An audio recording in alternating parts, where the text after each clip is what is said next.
আল্লাহ রসুলের আরেকটা চারিত্রিক বৈশিষ্ট্য ছিল, তিনি রাগ করলে রাগকে নিয়ন্ত্রণ করতেন। রাগকে কি করতেন?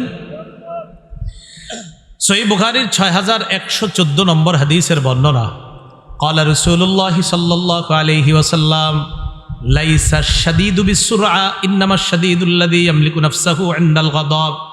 কুস্তিগিরিতে যে বিজয় লাভ করে সে বিপকৃত বাহাদুর না, রাগের সময় যে নিজেরে নিয়ন্ত্রণ করে আমি তারে প্রকৃত বাহাদুর বলে ঘোষণা করলাম। সহিহ বুখারীর 6115 নম্বর হাদিস। হাদিসটা একটু মজার, মন দিয়ে শুনেন। ইস্তাব্বা রাজুলানে ইনদান নবী সাল্লাল্লাহু আলাইহি ওয়াসাল্লাম, দুই ব্যক্তি ঝগড়া লাগছে, তাও নবীর সামনে।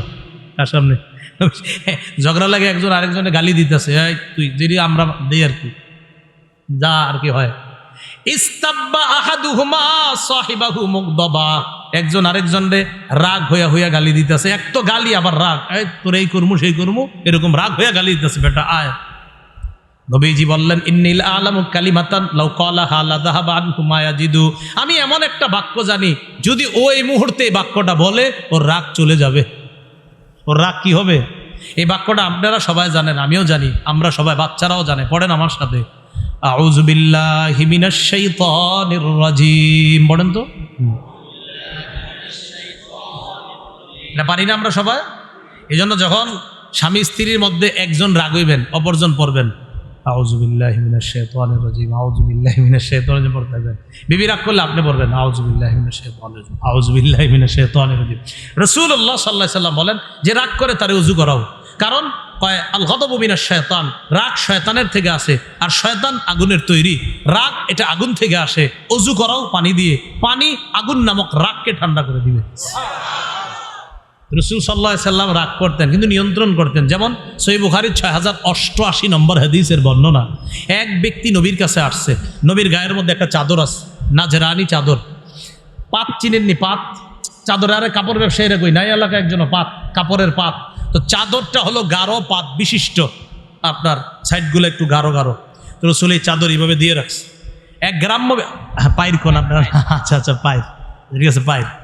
তো এক গ্রাম্য ব্যক্তি আসছে, আসার পর চাদরটা ধইরা এইভাবে টান দিছে, নবীজির চাদরটা এমনি টান দিছে। এই মোহাম্মদ, মানে গ্রাম্য ব্যক্তি যেমনে পারছে এমনি আইছে আর কি, শিক্ষা দীক্ষা ছিল না, সে টান দিছে এইভাবে চাদর। এই তো নবীজির সাহাবী আনাস বলেন, চাদরের টানে আমি রসুলের গলায় দেখলাম চাদরের পাইপ, ওই যে আমরা যেটাকে আরবরা বলে গলিজুল হাসিয়া, এই সাইডের যে মোটা অংশ, এই জোরে টান দেওয়ার কারণে গলার মধ্যে ওই অংশের দাগ পড়ে গেছে, টান দেওয়া একদম পুরো দাগ লেগে।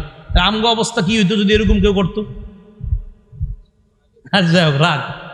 রসুল তার দিকে তাকাইছে, তাকানোর পর ওই ব্যক্তি কয়, ওই ব্যক্তি যে টান দিছে হের এটা মাথায় নাই, কি সে টান দিছে, হের কত হইল এরকম। শোনো, ওই যে আল্লাহ তোমার যে মাল দিছে সম্পদ, তুমি নাকি সবাইরে দান করো, আমারও কিছু দান করো। নবীজির কয় ফাদহিকা, রসুল তার কথা শুনে একটা হাসি দিছে। হ্যাঁ, একটা হাসি দিছে। হাসি দিয়া সাহাবীদেরকে কয়, যা চায় দিয়ে দাও। এই ছিলেন আমাদের নবীজি, একদম ধৈর্যের পাহাড়। রাগের সময় ধৈর্য, খুব ধৈর্য ধারণ করতেন। রাসূলুল্লাহ সাল্লাল্লাহু আলাইহি সাল্লাম অসুস্থ ব্যক্তিদেরকে দেখতে যাইতেন। এই সুন্নাহটা আমাদের মাঝে একদম নাই বললে চলে। তোর খালারে দেখায় চিন্তা করে, আম্মা খালারে দেখতে গেলে মোটর সাইকেলের খরচ, তেলের খরচ, এটা না করে আমি 50 টাকার এমবি কিনলে আরো ভালো হয়। এই খালারে দেখতে গেলে তো টাকা লাগবে। অসুস্থ ব্যক্তিদেরকে দেখতে যাওয়া এটা রাসূলের সুন্নাত। শুধু তাই না, প্রতিবেশী যদি অমুসলিম অসুস্থ কেউ হয়, ওই অমুসলিম অসুস্থকে যদি ডাক্তার দেখানোর কেউ না থাকে, মুসলমানদের জন্য কর্তব্য হয়ে যায় তার ডাক্তারের ব্যবস্থা করা। সহিহ বুখারীর 1356 নম্বর হাদিস, কানা গুলামুন ইয়াহুদিয়্যুন লিরাসূলিল্লাহি সাল্লাল্লাহু আলাইহি ওয়াসাল্লাম, কানা গুলামুন ইয়াহুদিয়্যুন ইয়াখদুমু রাসূলুল্লাহি সাল্লাল্লাহু আলাইহি ওয়াসাল্লাম। এক ইহুদি গোলাম আল্লাহ নবীর খেদমত করত, নবীর আশেপাশে ঘোরাঘুরি করত, আপনার এটা সেটা আগায় দিত। হঠাৎ নবী তারে দেখে না, এই ইহুদি ছেলেটাকে মারিদ অসুস্থ হয়েছে। ফাতাহুন নবিয়্যু সাল্লাল্লাহু আলাইহি ওয়াসাল্লাম ইয়াউদু, আল্লাহর নবী ইহুদি ছেলেটাকে দেখতে আসছে তার অসুস্থতা। মাথার কাছে বসছে, বৈশা নবীজি তারে কয়, আসলিম, এই মুসলমান হয়ে যাও। সুবহানাল্লাহ, মাথার কাছে বসে কয়, মানে মুমূর্ষ অবস্থা, মারা যাবে ছেলেটা, মাথার কাছে বসে কয়, আসলিম, এই মুসলমান হয়ে যাও। পাশে বাপ বসা, ফানাজরা ইলা আবিহি, বাপের দিকে তাকায়। বাবা ছেলেটারে বলতেছে আতি আবুল কাসেম, আবুল কাসেম তোমারে যা বলছে, মানে মোহাম্মদ সাল্লাল্লাহু আলাইহি সাল্লাম তোমারে যা বলছে মেনে নাও, মেনে নাও। ছেলেটা মুসলমান হওয়ার পরে নবী এত খুশি হয়েছে ওই দিন, হাদিসে আসছে খরাজান নাবিয়্যু ওয়া হুয়া ইয়াকুল, নবী ঘর থেকে হাসতে হাসতে খুব আনন্দ চিত্তে বের হয়ে বলতেছে আলহামদুলিল্লাহ আল্লাযী আনকাযাহু মিনান নার, সমস্ত প্রশংসা আল্লাহর, যিনি এই ছেলেটাকে ইসলামের ছায়াতলে এনে এই মাত্র জাহান্নাম থেকে মুক্তি দিয়ে জান্নাতি বানায় দিয়েছে। যাই হোক, এখান থেকে আমাদের শিক্ষা অসুস্থ ব্যক্তিকে দেখতে যাওয়া, এলো রসুলের চরিত্রের অনুপম একটা বৈশিষ্ট্য, যে অসুস্থদেরকে দেখতে যাওয়া। রসুল সাল্লাল্লাহু আলাইহি সাল্লাম মুস্কি হাসতেন। কিভাবে হাসতেন বলেন তো? মুস্কি। সহিহ বুখারীর 6089 নম্বর হাদিস, জারির ইবনে আব্দুল্লাহর বর্ণনা, তিনি বলেন আমি মুসলমান হওয়ার পর ওয়ালা রাআনি ইল্লা তাবাসসামা ফি ওয়াজহি, আমি মুসলমান হওয়ার পর আমার জীবনে রসুল আমার দিকে যতবার তাকাইছে একটা মুস্কি হাসি দিচ্ছে। আমাদের সবাই স্বপ্নে একবার নবীর মুস্কি হাসি অবস্থায় দেখার তৌফিক দান করবে। রসুল একটা মুস্কি হাসি দিচ্ছে। রাসূলুল্লাহ সাল্লাল্লাহু আলাইহি সাল্লাম কান্না করতেন, বিশেষ করে কোরআন পড়ার সময় বা কেউ কোরআন পড়লে রসুল কাঁদতেন। সহিহ বুখারীর 5050 কত হয় হাদিস নাম্বার? 5050, 5050 5050। আব্দুল্লাহ ইবনে মাসউদ রাদিয়াল্লাহু তাআলা আনহুর বর্ণনা, তারে বললেন ইকরা আলাইয়া, এই তুমি আমারে কোরআন পড়ে শোনাও। আব্দুল্লাহ ইবনে মাসউদ বলেন আকরাউ আলাইকা ওয়া আলাইকা উনজিলা, হুজুর আপনারে কোরআন পড়ে শোনামু, কোরআন তো আপনার উপর নাজিল হয়। নবীজি বলেন উহিব্বু আন আসমাআহু মিন গায়রি, মাঝে মাঝে অন্যের থেকে কোরআন শুনতে আমার ভালো লাগে, পড়ো তুমি। আব্দুল্লাহ ইবনে মাসউদ বলেন ফাকরাতু সূরাতান নিসা, আমি সূরা নিসা তেলাওয়াত করা শুরু করলাম। পড়তে পড়তে 41 নম্বর আয়াতে গেলাম। কয় নম্বর? নবীজি আমাকে বলে হাসবুকাল আন, থামো থামো থামো। 41 নম্বর আয়াতের অনুবাদটা কারো ঘরে কোরআনের বাংলা অনুবাদ থাকলে দেখে নিবেন। আল্লাহ বলেন ফাকাইফা ইযা জিনা মিন কুল্লি উম্মাতিন বিশাহিদ ওয়া জিনা বিকা আলা হাউলাই শাহীদা, সেদিন কি অবস্থা হবে তাদের, যেদিন আমি প্রত্যেক উম্মত থেকে একদল একটা সাক্ষী উপস্থিত করব, আর আপনাকে তাদের ব্যাপারে আমি সাক্ষী বানাবো যেদিন, সেদিন তাদের কি অবস্থা হবে। এই আয়াত রসুল শুইরা চিন্তায় ভরে গেলেন আর বললেন আব্দুল্লাহ ইবনে মাসউদকে তুমি থামো। ইবনে মাসউদ নিচের দিকে তাকায় রয়েছে, পড়তেছে তো। ইবনে মাসউদ বলেন হঠাৎ উপরে তাকাইলাম, নবীর চেহারার দিকে তাকায় দেখি ফাইদা আইনাহু তাজরিফান, চোখ থেকে পানি পড়তেছে উম্মতের টেনশনে, যে আমার উম্মতের কি অবস্থা হবে সেদিন। তাহলে রসুল মুস্কি হাসতেন, রসুল কান্নাকাটি করতেন। রসুলের জীবনের চরিত্রের এই অনুপম সৌন্দর্যগুলো আমাদের জীবনে আমরা বাস্তবায়ন করার চেষ্টা করব ইনশাআল্লাহ। রসুলের আদর্শ সভ্যতা ঘরে বাহিরে, সমাজে, রাষ্ট্রে, ব্যক্তি জীবন, পারিবারিক, সামাজিক, আন্তর্জাতিক জীবনে আমরা বাস্তবায়নের চেষ্টা করব। সুবহানাল্লাহি ওয়া বিহামদি, সুবহানাকাল্লাহুম্মা ওয়া বিহামদিকা, আশহাদু আল্লা ইলাহা ইল্লা আনতা আস্তাগফিরুকা ওয়া আতুবু ইলাইক, ওয়া আখিরু দাওয়ানা আনিল হামদুলিল্লাহি রাব্বিল আলামিন।